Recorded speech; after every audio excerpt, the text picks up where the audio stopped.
ہندوستان کی تحریک آزادی میں آفریدی پٹھانوں کا کردار۔ تحریر نورس آفریدی۔ شیطان و ابو جہل کی عظمت کی قسم، 100 بار غلامی سے بغاوت بہتر۔ جوش ملیح آبادی۔ ہندوستان کی تحریک آزادی میں آفریدی پٹھانوں کا اہم کردار ناقابل فراموش ہے۔ آفریدیوں کا انگریزوں سے ٹکراؤ کا ایک لمبا سلسلہ رہا ہے، جس کی شروعات پہلی افغان جنگ 1829 سے 1842 کے وقت سے ہوئی، جب جنرل پلک کابل کی طرف اپنی کوچ کے دوران ان سے لڑے۔ پٹھان موٹے طور پہ 60 قبیلوں میں بٹے ہوئے ہیں، انہی میں سے ایک آفریدی قبیلہ بھی ہے۔ آفریدیوں کی 3 شاخیں ہیں: خیبر کے آفریدی، آدم خیل آفریدی جنہیں درائے کوہاٹ کے آفریدی بھی کہا جاتا ہے، اور آقا خیل آفریدی۔ خیبر کے آفریدیوں کے 6 خیل ہیں، جنہیں 2 سیاسی فرقوں میں بانٹا جاتا ہے: سامل اور گار۔ ملک دن خیل آفریدی، زقہ خیل آفریدی اور سیپا سامل فرقے میں آتے ہیں، اور کمبر خیل آفریدی، ککی خیل آفریدی اور کامرائی گار سیاسی فرقے میں۔ آفریدیوں کی سب سے بڑی شاخ کا نام آدم خیل ہے، جس کی اپنی 4 شاخیں ہیں: غالی، جواقی، حسن خیل، اشا خیل۔ آفریدیوں کا بنیادی وطن افغانستان اور پاکستان کی شمالی سرحد کا قبائلی علاقہ ہے، جو افغانستان کی سفید کو پہاڑیوں سے لے کر پشاور ضلع تک پھیلا ہوا ہے۔ کچھ آفریدی 1761 میں پانی پت کی تیسری جنگ میں اپنی فتح کے بعد ملیح آباد ضلع لکھنؤ اور قائم گنج ضلع فروخ آباد میں جا بسے۔ 1839 میں جب انگریز پنجاب پر قابض ہو گئے، تب آفریدیوں نے ان سے کئی دفعہ مورچہ لیا، اور اس طرح انگریزوں کے خلاف جدوجہد کا ایک طویل سلسلہ شروع ہوا۔ آدم خیل آفریدیوں کی بغاوت سن 1850۔ قبائلی علاقے میں سڑک بنانے کے بہانے انگریزوں کی گھسپیٹ سے آدم خیل آفریدیوں میں ایسی برہمی پیدا ہوئی کہ اس نے بغاوت کی شکل اختیار کر لی۔ 1000 آفریدیوں نے حملہ کر دیا، جس کے نتیجے میں 1 درجن انگریز سپاہی ہلاک ہوئے اور 6 زخمی۔ اس حملے کے جواب میں سر کولن کیمپبیل نے اپنے 3200 سپاہیوں کے ساتھ آدم خیل پٹھانوں کا علاقہ برباد کر دیا۔ جواقی آفریدیوں کی بغاوت 1853۔ سن 1853 میں جواقی آفریدیوں نے انگریز حکومت کے خلاف بغاوت کر دی۔ اس زوردار بغاوت کا سر کچلنے کے لیے انگریزوں نے اپنے 1700 سپاہیوں کے ساتھ جواقی آفریدیوں کے گڑھ بوری پر حملہ کر دیا۔ انگریز اپنی فوجی طاقت کے دم پر جنگ تو جیت گئے، پر جواقی آفریدیوں کا سر نہ جھکا سکے۔ آقا خیل آفریدیوں کی بغاوت 1854۔ سن 1854 میں برٹش کیمپوں پر اپنے مسلسل حملوں سے آقا خیل آفریدیوں نے انگریزوں کو عاجز کر دیا۔ آخرکار کرنل کریجی کی سرداری میں 1500 انگریز سپاہیوں نے جانباز آقا خیل آفریدیوں کا علاقہ نیست و نابود کر دیا، پر کسی ایک آفریدی کو بھی قیدی نہ بنا سکے۔ جواقی آفریدیوں کی دوسری بغاوت 1877۔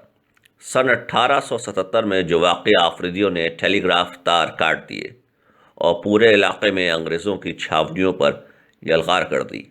جواب میں کرنل مکاٹا کی سرپرستی میں 1500 انگریز سپاہیوں نے جواقی آفریدیوں کے علاقے پر حملہ کر دیا، پر کسی ایک جواقی کو بھی قیدی نہ بنا سکے۔ جواقی آفریدیوں کی تیسری بغاوت 1877 سے 1878۔ انگریزوں کے اتنے زبردست حملے بھی جواقی آفریدیوں کے حوصلوں کو پست نہ کر سکے، اور انہوں نے 1877 میں دوبارہ انگریزوں کے خلاف بغاوت کر دی۔ اس بار ان کے خلاف انگریزوں نے اب تک کی سب سے بڑی فوجی ٹکڑی بھیجی، جس میں 7400 سپاہی تھے جو تین کالمز میں بٹے ہوئے تھے۔ اس بار بریگیڈیئر جنرل کیس کی سربراہی میں انگریز جواقی آفریدیوں کے علاقے پر کچھ دن قابض رہنے میں کامیاب ہو سکے۔ زکاخیل آفریدیوں کی بغاوت 1878 سے 1879۔ دوسری افغان جنگ کے وقت وادی بازار کی طرف بڑھتی انگریز فوجوں کی شدید مخالفت کی زکاخیل آفریدیوں نے ہر اس چپے پر حملہ کر دیا جہاں انگریز تھا۔ اس زوردار بغاوت کو کچلنے کے لیے انگریزوں نے بریگیڈیئر جنرل ٹائٹلر کی سربراہی میں 2500 انگریز سپاہی بھیجے، پر اپنے مقصد میں بالکل ناکام رہے۔ انگریزوں کو مجبور ہو کر ایک اور فوجی ٹکڑی بھیجنی پڑی۔ اب کی بار سپاہیوں کی تعداد تھی 3750۔ انگریزوں نے جواقی آفریدیوں کا علاقہ بالکل تباہ کر دیا۔ اس مہم کے سربراہ تھے لیفٹیننٹ جنرل موڈ۔ تیرا کے آفریدیوں کی بغاوت 1897۔ سن 1897 میں تیرا کے آفریدیوں نے خیبر کے علاقے میں تمام برٹش چھاونیوں پر قبضہ کر لیا اور سمانا کے قلعے پر حملہ کر دیا۔ انگریزوں نے تاریخ میں پٹھانوں کے خلاف سب سے بڑی فوجی مہم شروع کی۔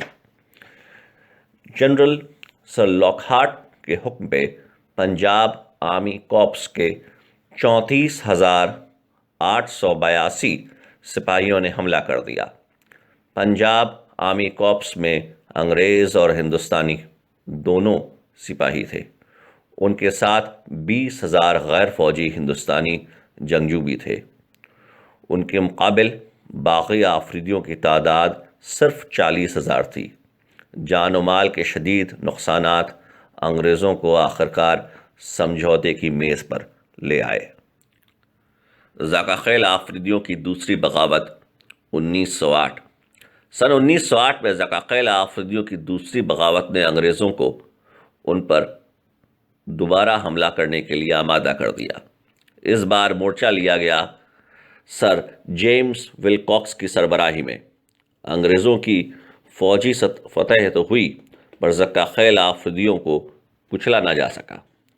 نومبر 1914 میں ترکی پر برطانوی حملے کے احتجاج میں پٹھان قبائلی علاقے میں انگریزوں کے خلاف ایک سیاسی تحریک کی شروعات ہوئی، پر کامیاب نہ ہو سکی، وسائل کی کمی کی وجہ سے۔ اس درمیان سیاسی منظر عام پر ایک آقا قیل ملا سید اکبر کا عروج ہوا، جس کی انگریزوں کے خلاف کارکردگی پر اپریل 1921 میں روک لگ گئی۔ سن 1923 میں کوہاٹ کے آفریدیوں نے بغاوت کر دی، جس کے نتیجے میں انہیں افغانستان میں پناہ لینی پڑی۔ ہندوستان کی انگریز حکومت کے تعلقات افغان حکومت سے کشیدگی کی انتہا پر پہنچ گئے، جب حکومت افغانستان نے باغیوں کو کوئی بھی سزا دینے سے صاف انکار کر دیا اور انہیں انگریزوں کے حوالے بھی نہیں کیا۔ آفریدی پٹھان جو اپنے جانباز رویوں اور خالص مردانہ تیوروں کے لیے جانے جاتے ہیں، انہوں نے اہنسا کی قسم کھاتے ہوئے خدائی خدمتگار نام کی ایک تنظیم کی بنیاد رکھی اور پورے جوش و خروش کے ساتھ یوسف زئی پٹھان، خان عبدالغفار خان کی رہبری میں سول ڈس اوبیڈینس تحریک میں حصہ لیا۔ انگریزوں کا شدید ظلم بھی انہیں اہنسا کی ڈگر سے نہ ہٹا سکا۔ ایک بار تو انہوں نے اپنی بہادری سے انگریزوں کے گڑوالی ہندو سپاہیوں پر ایسا اثر ڈالا کہ انہوں نے پٹھانوں پر گولی چلانے سے انکار کر دیا، جس کے لیے ان کا کورٹ مارشل کیا گیا۔ گڑوالی سپاہیوں کے سردار چندر سنگھ کو زندگی بھر کے لیے جلاوطن کر دیا گیا۔ نارائن سنگھ کو 15 برس کی قید بامشقت اور 15 سپاہیوں کو 3 سے 10 سال کی قید بامشقت کی سزائیں سنائی گئیں۔ برطانوی حکومت کے خلاف آفریدیوں کی جدوجہد سرحدی صوبے تک محدود نہیں تھی۔ ملیحباد کے آفریدی پٹھانوں نے 1857 کے غدر میں ایک نمایاں کردار ادا کیا۔ ملیحباد کے آفریدی تعلقہ دار اور اودھ کی فوجوں کے سپہ سالار نواب فقیر محمد خاں گویا اپنے دو بیٹوں نواب محمد احمد خاں احمد اور نواب محمد نسیم خاں کے ساتھ کانپور اور لکھنؤ کے مورچوں پر انگریزوں سے لڑے۔ ان کی گرفتاری گویا کے ضلع دار مرزا حسو بیگ کی مداخلت کے بعد ہی رک پائی۔ مرزا حسو بیگ کا حکمراں طبقے میں بڑا اثر تھا۔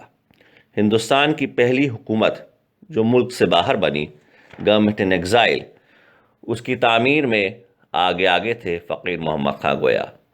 یہ حکومت کابل میں وجود میں آئی، جس کے صدر تھے مولانا محمود الحسن اور وزیر اعظم تھے راجہ مہندر پرتاپ۔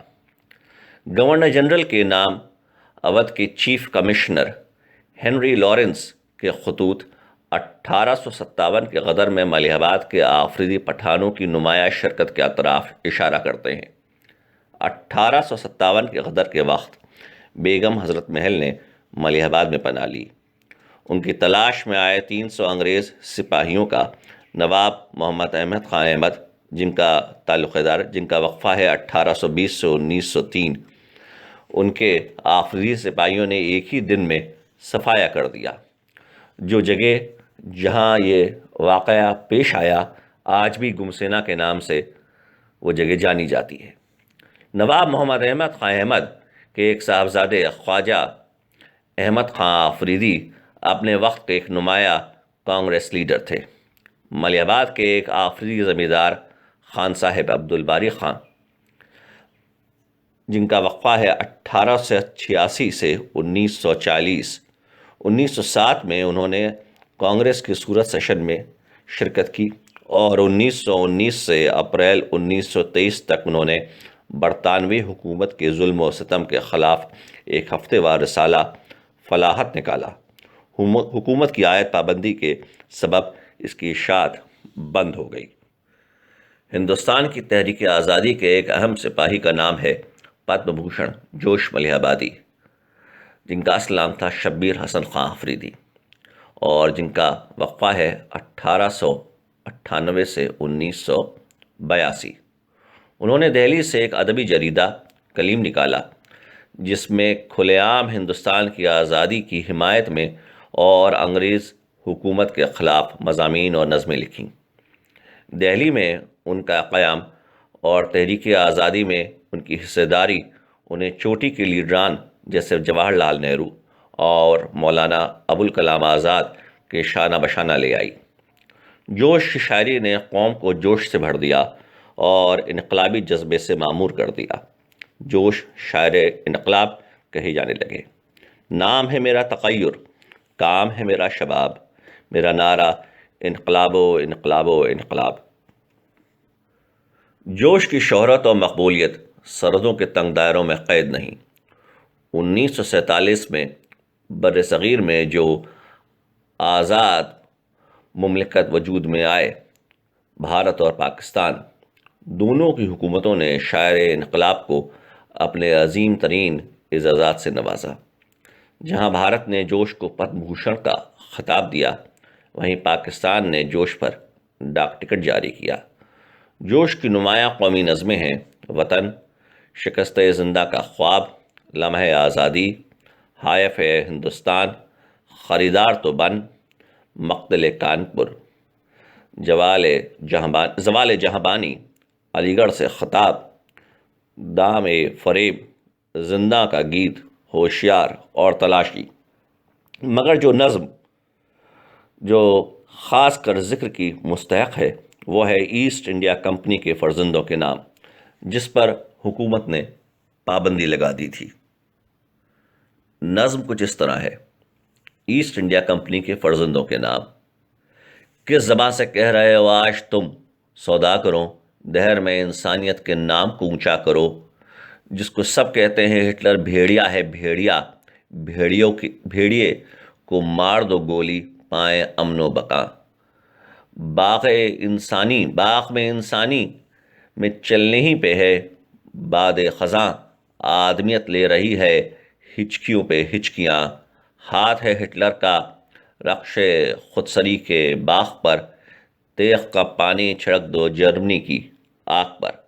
سخت حیراں ہوں کہ محفل میں تمہاری اور یہ ذکر نوع انسا کے مستقبل کی اب کرتے ہو فکر۔ اب یہاں آئے تھے جب یہاں آئے تھے تم سوداگری کے واسطے، نوع انسانی کے مستقبل سے کیا واقف نہ تھے؟ سچ بتاؤ، کیا وہ انسانوں کی آبادی نہ تھی؟ اپنے ظلم و بے نہایت کا فسانہ یاد ہے؟ کمپنی کا پھر وہ دور مجرمانہ یاد ہے؟ لوٹتے پھرتے تھے جب تم کارواں در کارواں، سر برہنہ پھر رہی تھی دولت ہندوستاں۔ دستکاروں کے انگوٹھے کاٹتے پھرتے تھے تم، سرد لاشوں سے گدھوں کو پاٹتے پھرتے تھے تم۔ صنعت ہندوستاں پر موت تھی چھائی ہوئی، موت بھی کیسی تمہارے ہاتھ کی لائی ہوئی۔ اللہ اللہ، کس قدر انصاف کے طالب ہو آج، میر جعفر کی قسم کیا دشمن حق تھا سراج۔ کیا اودھ کی بیگموں کا بھی ستانہ یاد ہے؟ یاد ہے جھانسی کی رانی کا زمانہ یاد ہے؟ ہجرت سلطان دہلی کا سما بھی یاد ہے؟ شیر دل ٹیپو کی خونی داستاں بھی یاد ہے؟ تیسرے فاقے میں ایک گرتے ہوئے کو تھامنے جس کے تم لائے تھے سر شاہ ظفر کے سامنے۔ یاد تو ہوگی وہ مٹیا برج کی بھی داستاں، اب بھی جس کی خاک سے اٹھتا ہے رہ رہ کر دھواں۔ تم نے قیصر باغ کو دیکھا تو ہوگا بارہا، آج بھی آتی ہے جس میں ہائے اختر کی صدا۔ سچ کہو، کیا حافظے میں ہے وہ ظلم بے پناہ؟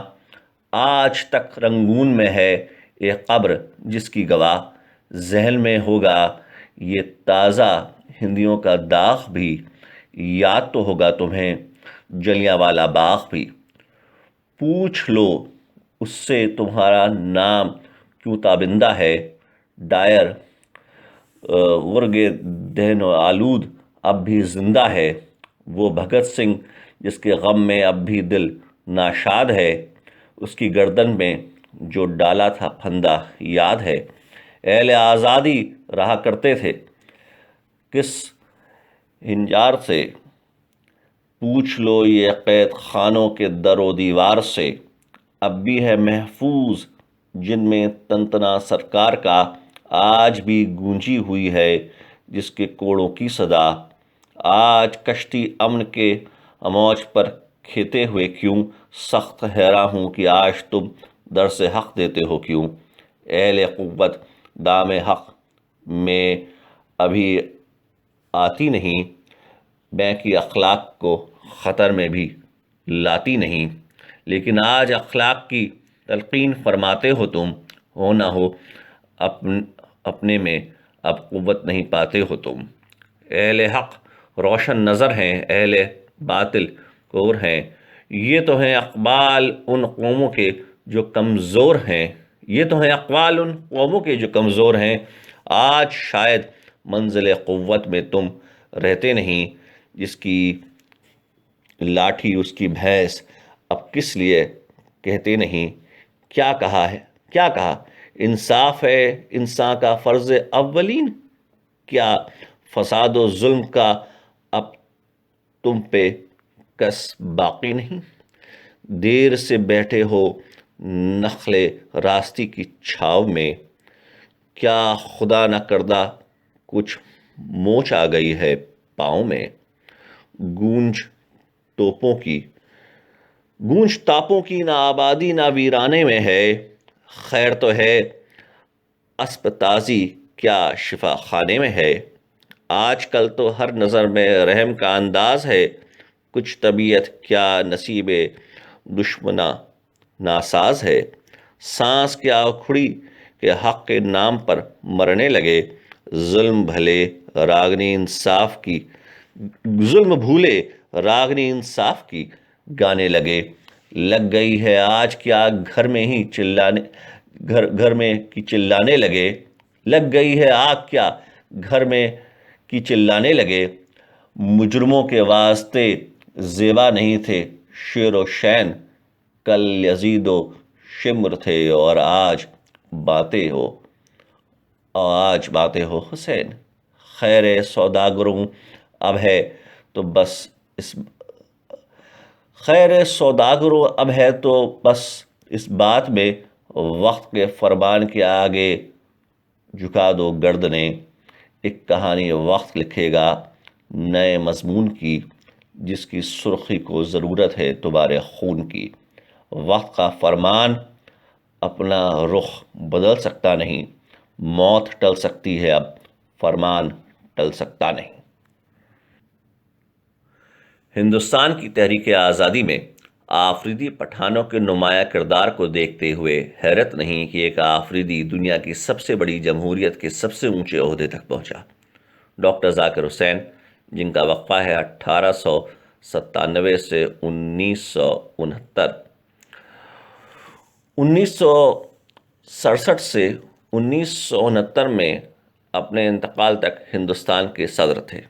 ڈاکٹر ذاکر حسین قائم گنج ضلع فروخ آباد میں 1897 میں ایک آفریدی پٹھان گھر میں پیدا ہوئے۔ ڈاکٹر حسین وہ پہلے شخص تھے جنہوں نے ان لیڈران قوم کے خلاف آواز بلند کی جو مسلم ملت میں انگریزوں کے ایجنٹ کی مانند کام کر رہے تھے۔ وہ ہندوستان کے ان پہلے مسلم نوجوانوں میں تھے جو مہاتما گاندھی، حکیم اجمل خان، ڈاکٹر انصاری اور مولانا محمد علی کی اپیل پر ہندوستان کی تحریک آزادی میں شریک ہوئے اور علی گڑھ کو ایک قومی علمی درسگاہ میں تبدیل کرنے کی بھرپور کوشش کی۔ ڈاکٹر حسین نے جامعہ ملیہ اسلامیہ یونیورسٹی کی بنیاد رکھی اور اس کو انقلابی خیالات کی نرسری اور تحریک آزادی کے سپاہیوں کو پیدا کرنے والی ایک فیکٹری بنا دیا۔ ڈاکٹر حسین کا یہ اٹوٹ وشواس تھا کہ انگریزوں کو ہر حالت میں ہندوستان چھوڑنا ہی چاہیے۔ اس کو انہوں نے تحریر کیا اپنے شاہکار مضمون ایٹرنیٹی اور ٹوائے میں، جو علی گڑھ میگزین میں شائع ہوا 1920 میں۔ پی ایچ ڈی کے سلسلے میں جرمنی میں اپنے قیام کے دوران ڈاکٹر حسین نے جرمن زبان میں مہاتما گاندھی کی سوانح حیات لکھی جو بہت مقبول ہوئی۔ ڈاکٹر حسین کا مقصد صرف سیاسی آزادی نہیں بلکہ معاشی، سماجی، تہذیبی اور ثقافتی آزادی بھی تھا۔ تحریک آزادی میں اپنے اہم کردار کے لیے ڈاکٹر ذاکر حسین کو 1963 میں ہندوستان نے اپنے سب سے بڑے اعزاز بھارت رتن سے نوازا اور ان کی معزز شخصیت کے اوپر ایک ڈاک ٹکٹ جاری کیا۔ یہ نہایت ضروری ہے کہ ہندوستان تحریک آزادی میں آفریدی پٹھانوں کے اہم کردار کو نہ بھولے۔